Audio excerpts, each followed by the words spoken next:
I don't know whether people, I haven't been paying attention to Twitter. I honestly do pay very little attention to the media. I don't know whether people honestly misunderstood what I said or deliberately misunderstood what I said. And maybe it's necessary to reiterate what I said. I said, if there is any vaccine that is being manufactured to advance a satanic agenda of the mark of the beast 666, if there is any vaccine that is being manufactured for the purpose of corrupting the DNA of people, that vaccine must be burned, it must die. God must intervene and destroy it. So anybody who supports a vaccine that infuses 666 in the bodies of people, anybody who supports a vaccine that is meant to corrupt the DNA of people, I would understand if they raise an alarm. That's it. I want every corrupt thing to be destroyed. And if it is politics, it is the kind of politics that I'm happy to advance anytime, anywhere.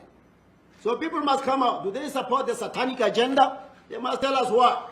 They want us to have a 666 mark. They must tell us what. I'm not saying all vaccines, and I never say all vaccines are meant to advance their agenda. But if people want it to be made to look like, that's what I was saying, that's their problem.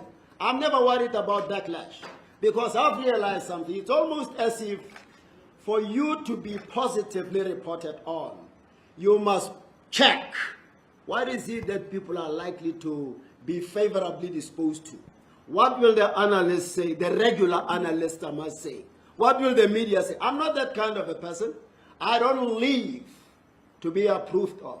I don't suffer from affirmation or approval addiction. I reflect on what I believe needs to be said at any particular time, and I say it. Whoever wants to run wild with it is free to do that. I will never look backwards to check who is happy with what I'm saying, who is unhappy.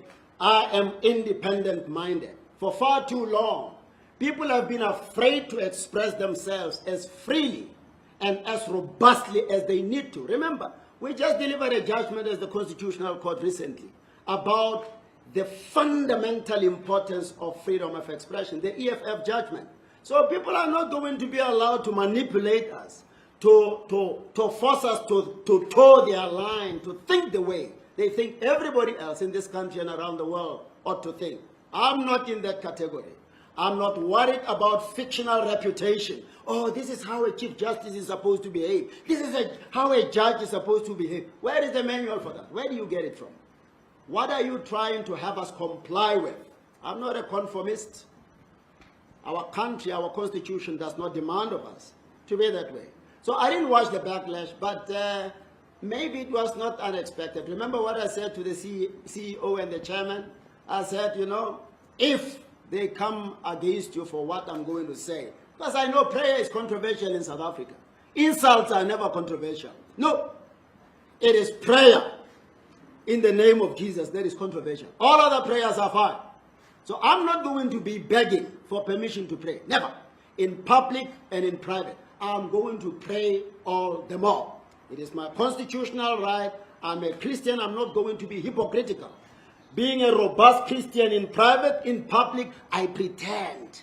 Maybe so that when I deliver judgments that are in line with my Christian principles, people cannot spot it. I'm not that kind. We need to be open, we need to be transparent, and that's where I am. Did I assert as a fact that there are vaccines with 666? Two, where do you get this thing of separating my judicial responsibilities from my Christian beliefs from? Where can we look for it? In the Constitution or anywhere else? The last time I checked the Constitution, it lists among the fundamental rights freedom of religion, freedom of opinion, and freedom of thought. And two, not only does the preamble to our Constitution talk about God, for God to protect us and to bless us, but the national anthem also alludes to the need for us. In fact, it's a prayer for God to protect us. So where do we get this thing from? Some people say, we are a secular state. But what is the meaning of a secular state? A secular state is not a state that is anti-religion. It is a state that is against the imposition of one religion to the exclusion of others. So this notion that you must separate the state from religion is misplaced. So where do you get it from? If you have it, point me to it so that I can address it. And so the thing about the vaccine, I'm not asserting it as a fact. I know that there is a lot of corruption in the world, in South Africa, in Africa, and elsewhere in the world. Look at what allegedly happened to the money that was allocated for the protection of people in this era. What happened? I tell you, if I had prayed openly before allegations of corruption in relation to that matter surfaced, if I had said, Lord, anybody who's going to be involved in corruption in relation to this money, deal with that person. You know what the response was going to be? The same question you are asking. Where did you get the information from that there is corruption in relation to the funding for COVID-19 related matters? So I'm crying unto God. Whether you call it politics or not, it's neither here nor there for me. And I won't stop doing it. I'm crying unto God. If there is any vaccine, I don't want it. I'm crying unto God for, this is the end time according to we Christians. So if there is any vaccine with 666, I want God to destroy it. If there is any vaccine meant to corrupt the DNA of people, I'm asking God to interrupt with it. Any clean vaccine, they must produce it quickly. People need that for their own health. So if anybody is going, don't pray against 666. Don't pray against Satan. Don't pray against corruption of the DNA. They can criticize until. I'm not worried about that. Well, people are not fools. And maybe there is an assumption that our people are thoughtless. And maybe there is an assumption that whatever somebody says in the public domain, our people are so foolish that they will swallow it without reflection. I refuse to buy into the narrative that our people are idiots, our people are thoughtless, our people will just embrace whatever Mogoeng says because it's in the public domain. Here is my position.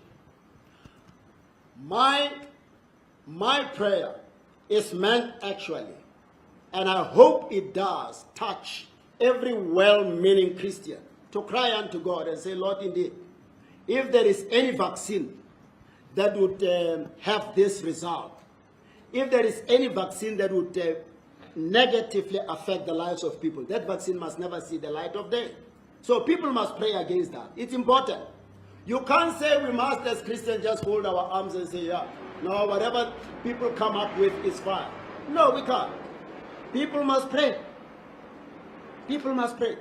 Not everybody accepts, as you've reported. Some people have already said, no, this is wrong. Those are the people who will never buy into this. It's a clear indication that our people are not idiots. They are not just going to embrace what I say. Others will take it as a prayer point. Others will reject it for whatever reason. That's how it's supposed to be. So I'm not going to be saying, hey, the scientists are saying this. No, I'm not a scientist. I'm a prayer warrior. And I'm encouraging prayer warriors to pray. If there is any vaccine that is deliberately intended to do harm to people, that vaccine must never see the light of day. And any other medication, by the way, I extend it to any other medication that is intended to be harmful or that will accidentally be harmful to the people in this country, in this continent, and around the world. That medication must never see the light of day. I cry unto God to stop it from seeing the light of day. It's not my, I don't know anything about vaccines. What I can say now is that I don't think the vaccine must ever be compulsory. I saw something to the effect that, and I hope it was a lie, a statement attributed to a very important global organization, to the effect that they are considering e-vaccine or e-vaccination certificate for traveling. It must be voluntary. People must just run tests on us. If we are not positive, they must allow us to travel. You can't impose a vaccine on people. Why should you? Why should I have a vaccine in my system if I'm not positive? So those who bear the responsibility to make sure that the vaccine works, those who can vouch for the for the effectiveness of the vaccine and that it doesn't have negative side effects must be the ones to propagate it. I'm not a scientist, but what I do is that I'll pray for God's intervention. Some people don't care about what you say. They care about sensationalizing what you have said, developing a narrative that is not a true reflection of what you have said. So they can extrapolate something and popularize it. Before you know it, there is no correlation between what you actually said and what is being reported on and what is trending. So where did I say I'm against vaccination? Where? That is the problem with South Africa and the reporting. Where is it? So there is, I don't know whether it is the laziness to think or a determination to push a particular agenda against some of us. I don't understand. Where did I say that? Where does it come from? So I'm not against vaccination. No. But any vaccination that will do harm to people, I'm praying against it. And I will never stop. I'm asking anybody who cares about life to pray against it. Not to campaign in the streets about it because you don't know whether it is good or bad. I don't know. They may all be excellent vaccinations. I don't know. But I'm saying in case there is a wrong one, that one must not see any light of day. And if anybody now wants to say no vaccination must never be prayed against, I must now be reported to the Judicial Service Commission for praying. It's no longer prayer, it's a political statement disguised as prayer. Let them go ahead and let's see what is going to happen. So all these people, they must know.